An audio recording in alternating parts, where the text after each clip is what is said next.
So I mean, essentially, we've called every storage facility in the country.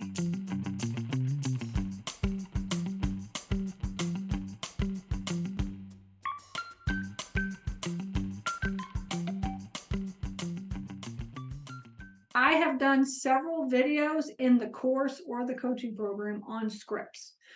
All right, so that's where I have all my scripts at. So all my scripts that like Karen and all my virtual assistants use are all in there.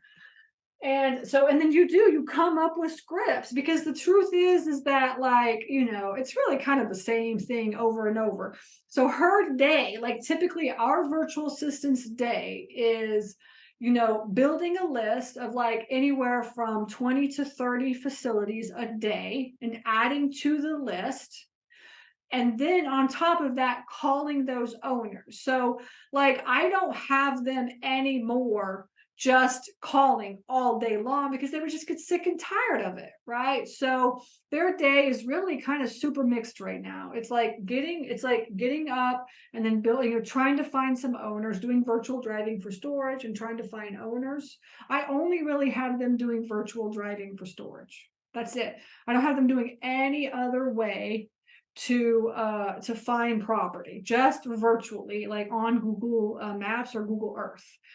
And it's super time consuming to do that. So who wants to do that all day? Nobody, right? So a couple of hours of doing that until they have 20 or 30 facilities, and then they call and they talk to the owners, and they try to talk to the owners. And then what they do is they send me an end of shift report, which we call the EOS. They send me every day an end of shift report, and the end of shift report is going to be hot leads, warm leads, and cold leads. Cold. Okay. And it's like, okay, I can tell that she has like 0 hot leads today. She had one more a warm lead, and she had 30 cold leads. Okay, so I know like how many. And then of course we have a way to add all of these facilities that she's buying over and over to the list. So I mean, essentially, we've called every storage facility in the country. All right, pretty much. But we have like a software we use. We put everything into the software. But in the beginning, you just have a spreadsheet. You just put everything on the spreadsheet. You use OneDrive or Google Drive, and you just share everything that way. And then as you have this spreadsheet, right? Then you have like, and she, of course, remember, she was amazing in spreadsheets. So she really took really good care of the spreadsheet, but you're going to have it kind of look like this, right? And then, I mean, you're going to have like the name of the facility, and you're going to have like the address, right? And you're going to have the, if you get into the course, you get this spreadsheet, it's in there, but you get like a real spreadsheet, but address, and then you're going to have like the website, the phone number, email, and then you're going to have the, we always put the star rating, we put the reviews, we put the business, Google business listing is filled out, and then you just keep adding, like, our spreadsheet is like massive, huge. Like as I go through, I'm like, oh yeah, I want this, I want this, I want this. So we have like all these columns of all these different things.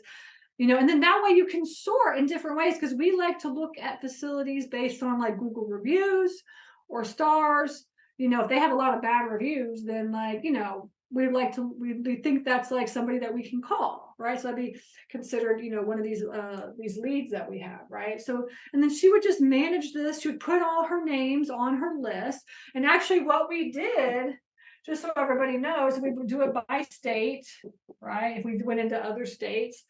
And we also did it by population.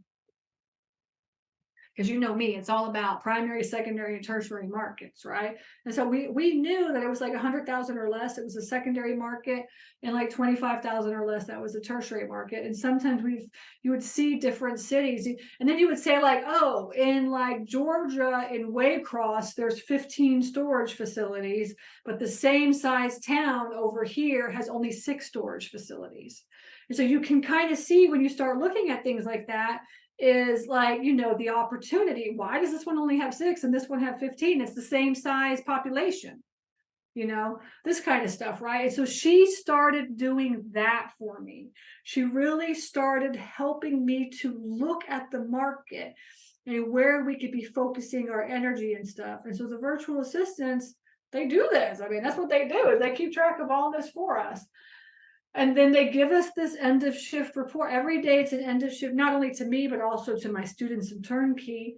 And then we can keep track of that, right? And then obviously that now they go through all of this, right? They do all the way, all 7 stages, but to get them to be able to do all 7 stages took like a year, right? So they're not going to know how to, do a contract or write deal analysis.